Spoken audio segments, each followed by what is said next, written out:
Hey, Internet! It's Paul. It's Matt, the Dork Lords. We are here talking about Westworld, Season 2, Episode 2, Reunion. Yes. Okay. What do we think the title refers to? Oh. I can think of right off the bat, I think it's multiple things, but one would be Man in Black reunites with Lawrence. Sure. The host that is kind of his sidekick Right. through his adventures. Although, years ago he reunited with Dolores. Right, so that's another one. So we have a scene where William, after his events in the park, reunites with Dolores. Oh, and also Dolores and Maeve.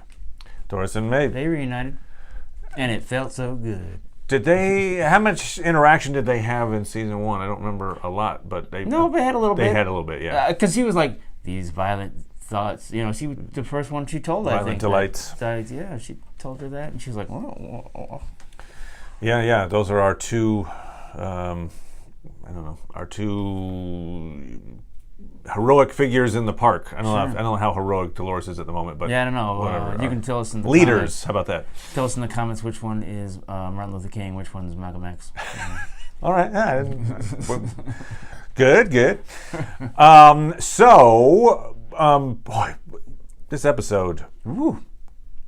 If I were to, let's say somebody started watching this series like season 5 or something. So they haven't watched this. Like, let's say this show goes on for a while. Yeah. Okay. So in the future, it's season 5.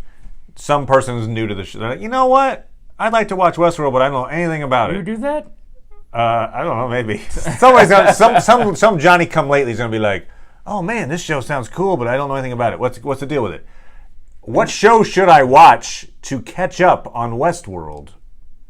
This would be an episode you would probably cite to say, hey, by the way, if you want to know about the backstory to Westworld, check out season 2, episode 2. Right? No, you don't think? I mean, I think it's got that much import. It does, but I mean, I feel like it wouldn't give the game away. Yeah, well, I don't know. I mean, the way that it starts off with, like, oh my gosh, oh wow. I think, no, I wouldn't do that. You wouldn't recommend? I mean, no.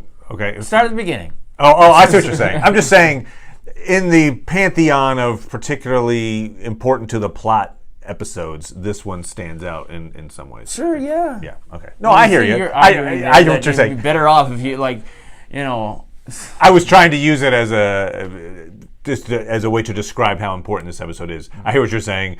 Why not just watch from episode 1? Gotcha. It's like telling somebody watching Lost, like, I'll start later so you can see what it's like, no.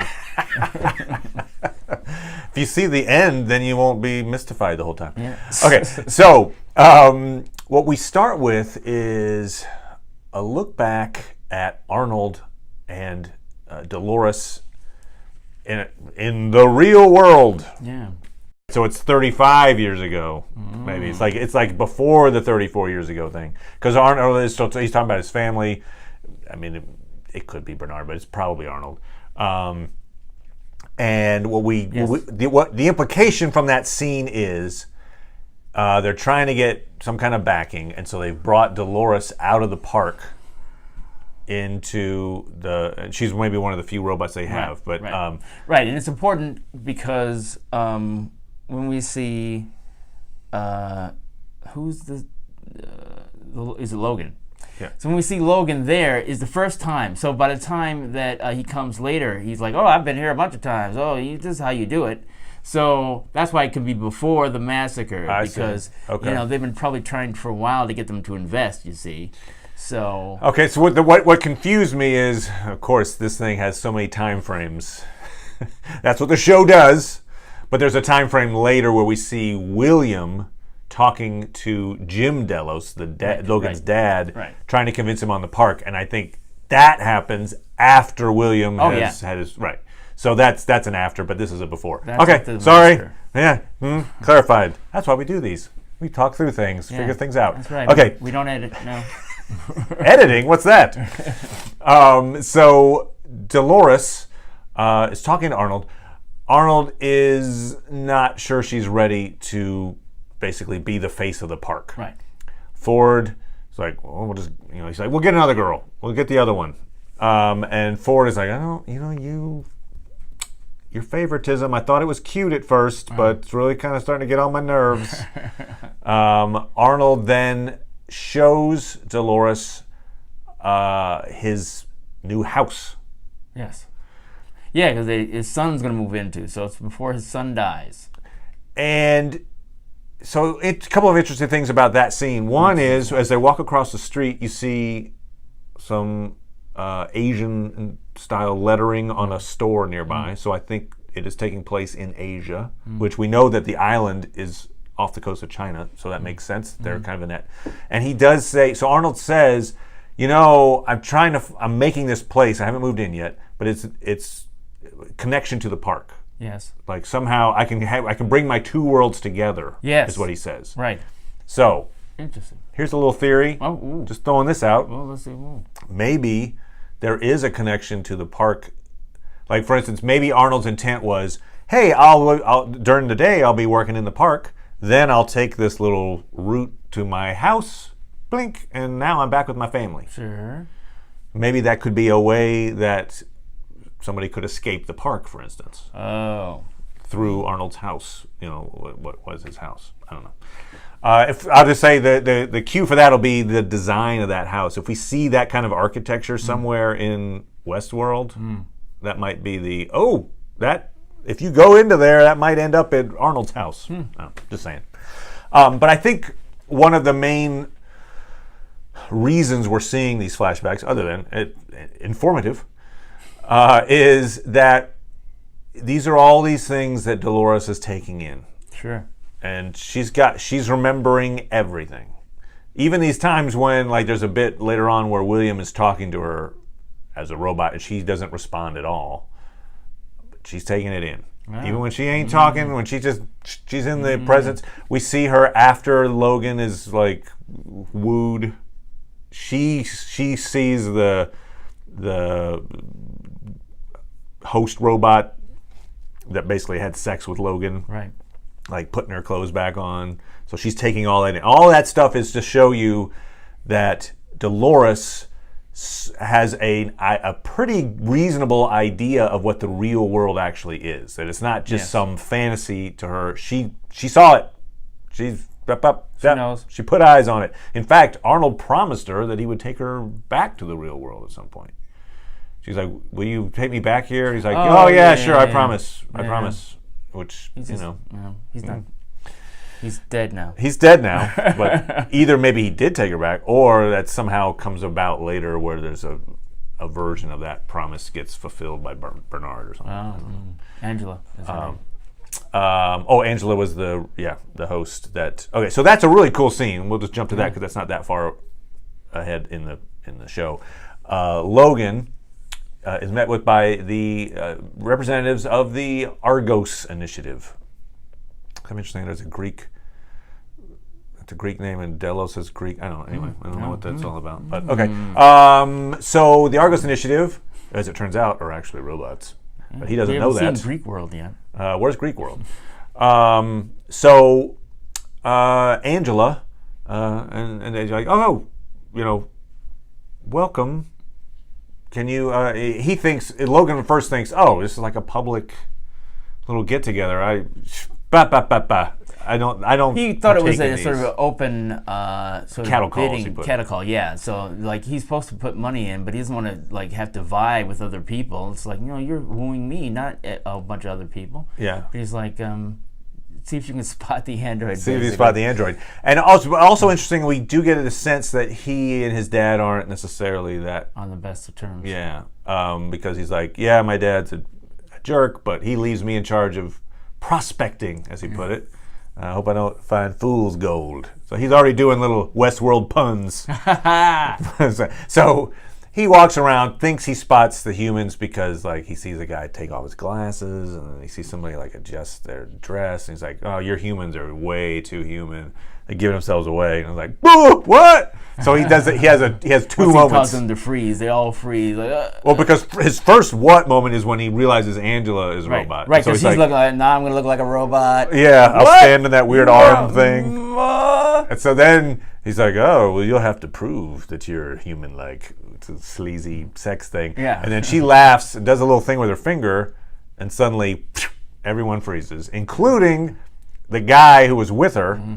And that's where he realizes they're all robots. And he practically loses robots it. all the way down. Because there's a great moment there where he's saying something like, we're not here yet.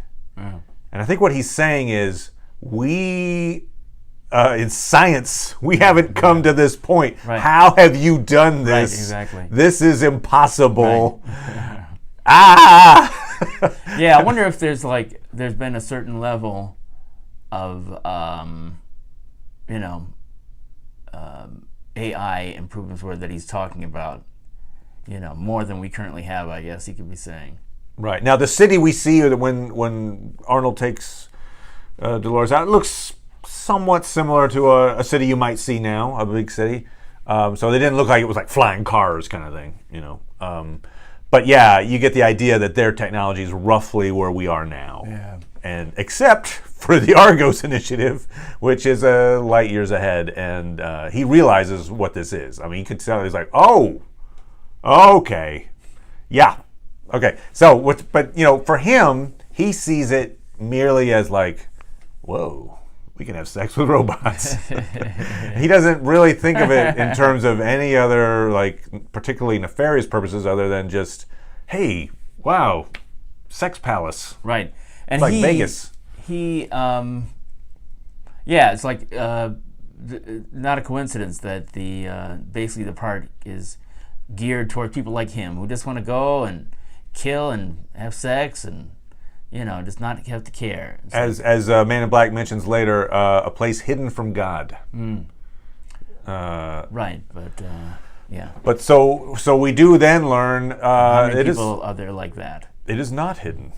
No. Because we find out that William, so after his experiences with Dolores in the park, we do also confirm, we saw this from a trailer, but we see it in this episode, so what we talked about last week. Logan survived being put on a horse naked and sent out into the desert, because the scene where he's shooting up and drinking is post that. So he's back in the real world and theoretically, at least physically unharmed, I guess. Yeah, but emotionally broken. I don't know, emotionally broken. Yeah, but he seems to like feeling there's some great calamity coming or something. Yeah. It's like, what from what? Yeah, so it's like William was the one who screwed you, man. Let's jump to that scene. Let's jump to that scene. It wasn't a bunch of androids. So he's lounging by the pool at his dad's retirement party. There's more to it than that, but that's basically superficially what that party's about. They're also handing the reins over to William, and that's kind of the other part of it. So Dolores walks out, happens to be in his vicinity, and he thinks that William sent her out. There's like a gloat. Oh, yes, jerk, you. But so he does a rant. He shoots up, he's toasting, and he does a rant where he's basically saying, oh yeah, they're just up there fiddling while Rome burns, and they've lit the match, and I hope their forever is blissfully short. All right, so one way you can interpret that is they're idiots. They're handing this company over to William, who is a psychopath. Oh, that sounds more likely. That's one way to read it. I hadn't thought of it that way. The other way would be that he knows what the purpose of the tech is and is like thinking, oh, this is going to doom us all. Yeah, I think it's more likely the first. Because let's face it, he knows William. He does. He knows him pretty well. William. And the fact that William has manipulated the system and like taken over is like, it's funny that we, at least I did. I thought, he would try to oppose anything, but no, I think he knows he's beat. And maybe also too, he's like, his father, he's more like my dad than I am. I'm a disappointment to him. So, good point, because I guess we had theorized, when the time comes, and William tries to take over, if Logan's still alive, Logan's going to be like, hey, this guy, blah, blah, blah. But no, he's like, I'll just do some more drugs. And yeah, because I think he knows he can't compete the way. Because even he's like, no one talk to me. He's even challenging. It's like, okay, good, you're standing up to me. You have metal. But he's not just like rolling over. It's like, okay, what have you got to tell me? You know, so he wants someone who is formidable. Sorry, the dad. The dad wants someone who's formidable. And, William could do that. Yeah. So that translates back to that moment when William has the sales pitch with Dad Jim Delos in Westworld. Theoretically watched on by Dolores, maybe. I don't know if she was in that scene necessarily, but maybe... She doesn't have to be everywhere, and I'm impressed. Well, they were showing her watching a lot of stuff, taking stuff in, because then later she's like, I remember everything. Yeah. But, so in that scene, William says, if you don't see the use in this place, you're a worse businessman than I thought you were. Right. Or something. Yeah. And that's, whoa! How dare you insult me mildly? And so, Delos is all up in arms about like, oh, you know what? No one alive has talked to me that way, or something like that. Or the way it's a kind of a cryptic phrase. He says like, no one talks to me that way. No one alive anyway, or no one anymore. No one does that anymore. I think maybe is what he says, something like that. Yeah. So I don't know if what that mean. Does that mean when I was young my dad talked to me that way, and now he's died? Or does that mean my first boss, now he's died? Like, is there someone that's referring to that we're going to meet? Bob Cratchit, now he's dead. Right, Bob Cratchit, God, Jacob Marley. So basically William basically says, this is what this park's about. Oh, people are having fun, great, thinking they're judgment free. But no, we're going to data mine the crap out of these people. And that's what we're going to do. These people, they act as though no one's watching. So that's perfect for getting info on them and what they like and what they don't like and how they'll. And so his point seems to be they're going to build a giant facility to secretly monitor the guests, which we know from episode 1 they do, because there's a whole facility and it's secret that they like do the little swabs, season their 2, DNA. episode 1, yes. Sorry, season 2, episode 1. They get the DNA swabs. They're taking all of the hosts' memories to like create these packages of people. So that happened. So that's kind of that's one of the nefarious things about the park that we're kind of confirmed at this point. We also learn at that retirement party it's Jim Delos is not passing the stuff off to his son. No, he's passing the company off to William. Yeah, and he's coughing. He does these little kind of and he keeps talking about how he doesn't have time. Nope. And so we get the idea Delos is dying. Right. Big Jim Delos. And it seems like, I think the subtext of that scene is, hey, when is the park gonna make enough of these robot, where can I put my consciousness into a robot host? Or where can I put robotic parts on myself? I'm guessing. But I mean, he's basically like, they say something like, oh, is the project ready? Oh, you have to have a little patience. Well, when you're my age, when in my situation, we don't have time for patience. Right. So I think the idea is he's looking to replace either his body or organs or something using the science of the park. Right. I mean, we're guessing. But that seemed to be who would he care necessarily about anything? I mean, it seems like he's like, I'm dying here, help me before I die.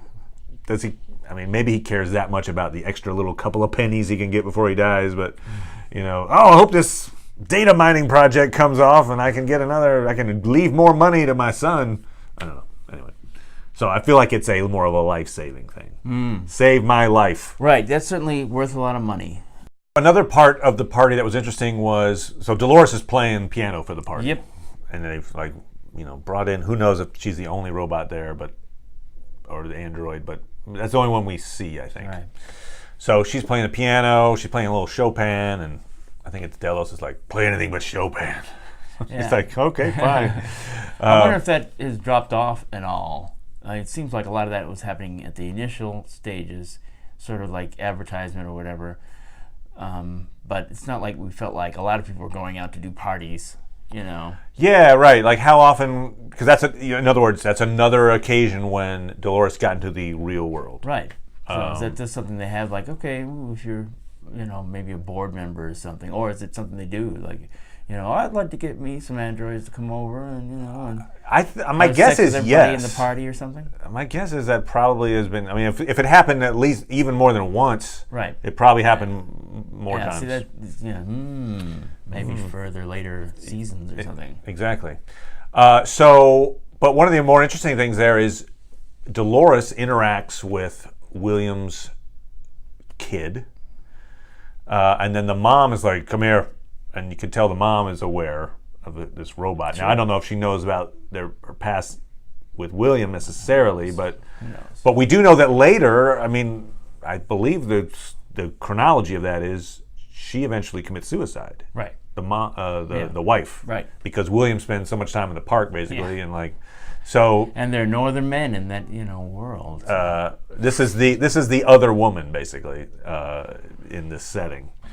And so there's this tension moment that's and that it's nice seeing them talk again, William and Dolores, because it gives you further. So, like, it almost seemed like the scales fell from his eyes too quickly in the first season. So it's like, as soon as I realized that you were going with Teddy instead of me, then I guess I'll become the man in black. It's like it's like him really just to go into like detail about the fact that I thought I was falling in love with you, but really I was falling in love with what I could be, my potential. Yeah. So that conversation is interesting, where she doesn't say anything, and he just talks at her, basically, and he even says, "You're not even a thing. Right. You're not a thing. Right. You're a reflection. Not a thing."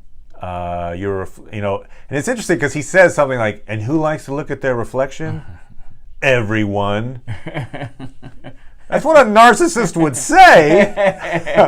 So I think he's giving himself away there a little more than he might otherwise. But so he's basically just talks like you're a vehicle for me to look at myself. Yeah. And it's like, wow. And then also knowing that she's taking this in. Yes. Right? And so she's remembering this 30 years later, like... Yes, we know it.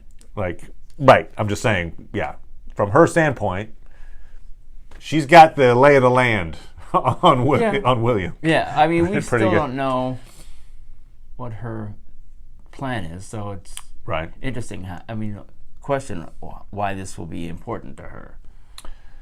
Right. Well, I think there's a moment she has when she's talking, I think it's to Teddy in this episode, where she says something like, "I remember everything. Everything used to look so beautiful, but now I've seen the crap underneath, basically." Mm-hmm. And so I think that's where that the first thing she sees is the city, and she's like, "Oh, the ground looks like stars. Have you ever seen such splendor?" And then she's listening to William go, "You're nothing. You're not a thing. You're a reflection of me." So I was like, "Oh, okay, got it." So one little moment when she sees the city and Arnold is showing her around, that moment when she repeats the line, and Arnold's like, "Oh yeah, you're not perfect." No. Like, okay, we still got work not, to do. Yeah. Okay. You're not really my daughter. Maybe a hexagon will help you. No. A pyramid scheme. If I can get you and a bunch of your friends to go along with this, something needs more work. Just practice piano more. Yeah. So, pay third eye blind. So, So we also see then the payoff from episode 1 where, I think it's Angela says, we found it. Yep. And so the it was a bunker. Yes. Where they, repair the androids and send them back into the field. So Dolores brings Teddy down there, kills a few folks, leaves the tech alive. Those techs, they survive longer than most in this show. Like the techs from season one. It's like, you would think that, information about doing that would be somewhere that they could transfer to people. Yeah. But then actually, not a lot of them have shown the resourcefulness of Maeve by having, boost up my intelligence. Yeah. I haven't seen that so much. Yeah, agreed. Even Dolores, you'd think, who might benefit from that. Right, like, it's a huge difference between Maeve and Dolores at this point. Yeah. Maeve can control she could control Dolores theoretically. In theory. In the park, whereas Dolores has to try to go convince people to join her as opposed to just doing it the cheat code way. So she has the tech show Teddy, this is you. You get killed over and over and over again. And Teddy freaks out and is like, why would you do this? He goes, it was just for fun. Like, oh. Anyway, so it's a big moment. But Teddy is still, I don't think, fully self-aware just yet. I think he seems a little slower than, say, Dolores and Maeve and the other people that are like fully up there. He's not up there completely. And the fact that we know the end result, I don't know if it's an end result. We know a result is that he's drowned. Of course, you can always bring him back, but it suggests that he's not with the elite at the end of things. That he might be in the next tier down. It's possible. I feel like it's, I don't know. Yeah. I feel like it's possible that it's just part of the plan. Yeah, I think you're right. I think that the jury's still out on, because we know, death is not final. No. In fact, that's even a line that Man in Black has in this episode. He's like, death isn't final in this world or something like that. He was, when he's talking to death isn't what it used to be. That's what he says. Yeah, to what's the name of the guy? Lawrence. He's like, we're all gonna die. Well, if he dies, come on, he come back to life. Yeah. It's not Although, okay, I'll bring this up because I'm starting to come up, wonder a little bit on a theory on the Man in Black. Go ahead. This is not, I'm not even sure I believe this. Oh, me neither. I'm just throwing. On your side, I don't believe it either. I'm just throwing this out. But maybe they use the technology to make a body for him, and so he's really walking around in a body that's the one. An android? Is that what you're thinking? Yeah, because this dude. Okay, first then of all, he wouldn't. Then he's nothing. I'll just say this: he's an old Unless man, he didn't right? Back up his brain or something. He's like what, 60 maybe? Yeah, ish, sure. Why not? In the show, just 8 short years older than me. Go ahead. He's old. He's decrepit, way past his prime, probably 48. All right, no, no, but I feel like he's probably 60-ish in the show. Okay, sure. Okay, dude's taken a lot of damage, and he doesn't have proper medical science. No. You get shot in the leg or the arm or something, and you pull a little piece of lead out, throw some, whiskey on it. Yeah. That you're not just fine the next day. Like he's been stabbed, he's been shot multiple times. He's been knocked out. Sure, it just could be like he's a tough guy. Yes, he could be in that movie reality type or TV thing of I'm fine, but I'm just saying maybe he's got like cybernetic parts or something. Yeah. Okay. Maybe his body, he is the guy that owns all the tech. True. So he could be like, why don't we hook me up? See, and that's another thing. It's like one of the problems you run into with shows where it's like, okay, we're going to have technology that we don't currently have in this world. It often, like, why are you using it for that? Is the question that it's like, if you could have like an appendage that would replace your arm and no one could tell the difference, you probably could sell a lot of those. Probably, that's a nice little business for you there. It's like, we've solved a lot of problems that we'd had in life.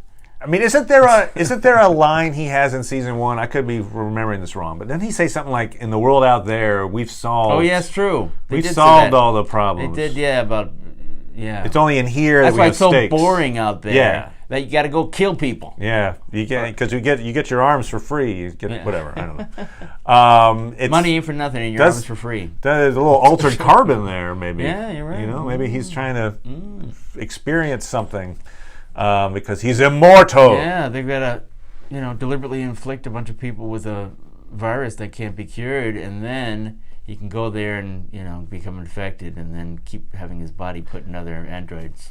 See our review on altered carbon. He has to do that. He has to do that. Here's another thing that would slow payoff, but in some ways it would also mean that the Man in Black from the movie The Westworld would be closer to the Man in Black in the show because they were both androids actually in some way. But anyway, blah, blah, blah, blah. I'm just saying, he's taking a lot of damage, and he doesn't have proper medical science. No, that's true. And he's just like, and he keeps going on with life. Yeah. And he's not, he's not in his 20s. All right, anyway.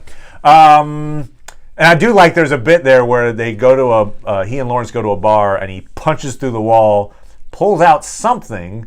Either it's like a stack of money, or maybe it's some kind of supplies. And Lawrence says, "What's that?" And he's like, "Well, technically it's cheating. But, Ford's changed the rules, so I can do what the hell I want." So, yeah, he used a cheat code to... it was a little disappointing that Juan Carlo Esposito is not going to, he's just there to shoot himself in the head. Yeah. I see he's a host, so he could come back. I guess. He's a very talented actor. So, we'll jump to that little moment. So, Man in Black is trying to, basically both Dolores and Man in Black are trying to raise armies. Yeah. And so he goes to... I think he just wants some protection to go through where he wants. But yeah, I guess he needs... a group. Yeah. He needs a posse. A posse. So he tries to requisition said posse. I believe it's in Pariah is where they are, in the town. Hey, sorry. We haven't seen Snake Girl in 2 episodes. Snake Tattoo Girl. We have not. Where are you, Snake Tattoo Girl? Hashtag where are you, Snake Tattoo Girl? In his he attempts to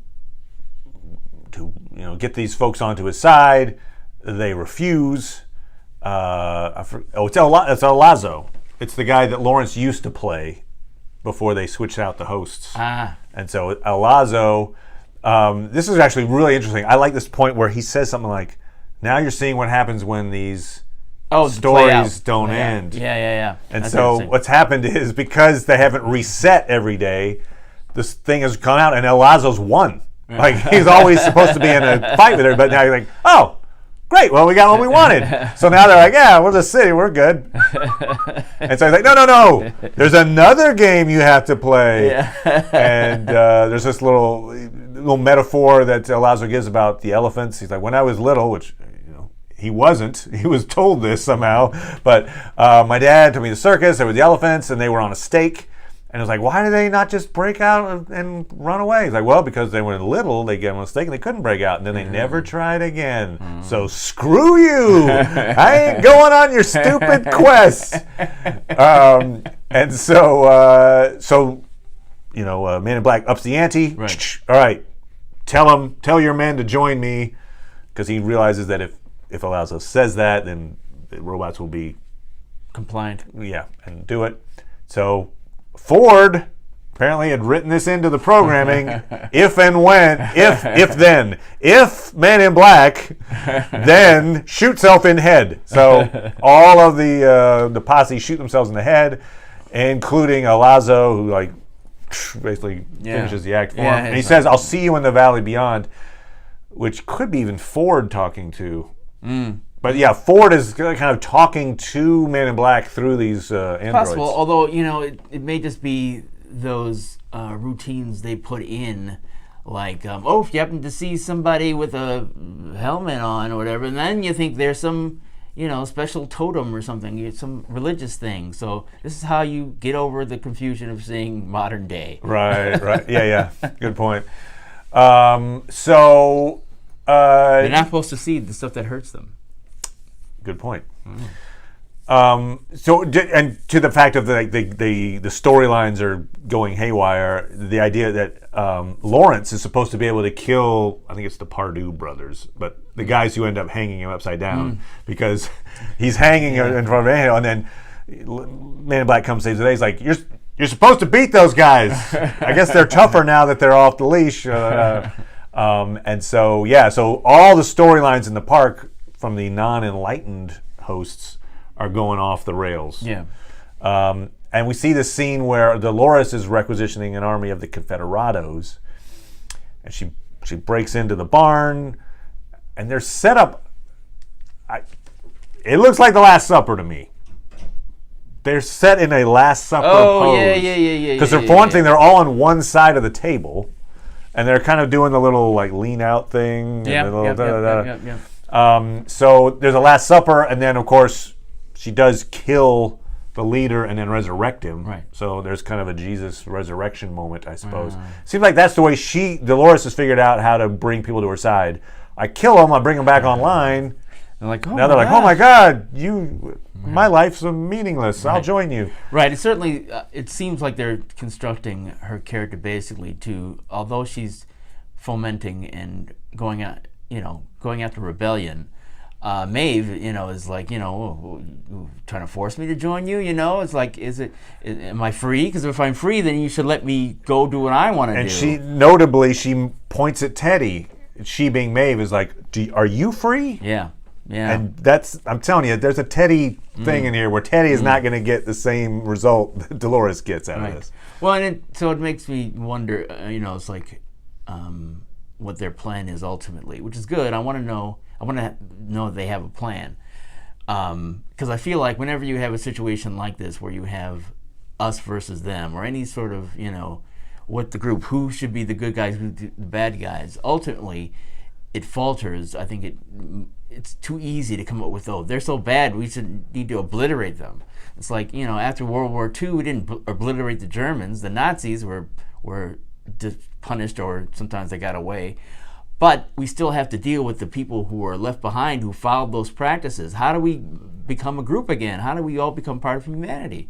And so here's a situation where it's like, okay, these are machines, but they're developing a consciousness. How do we adjust to that? Or is it going to be one or the other? One or the other. All humans are all, androids. So it's, another way in which it's developing the themes beyond the original work, which, have you guys watched that? I watched it like last year, the original Westworld.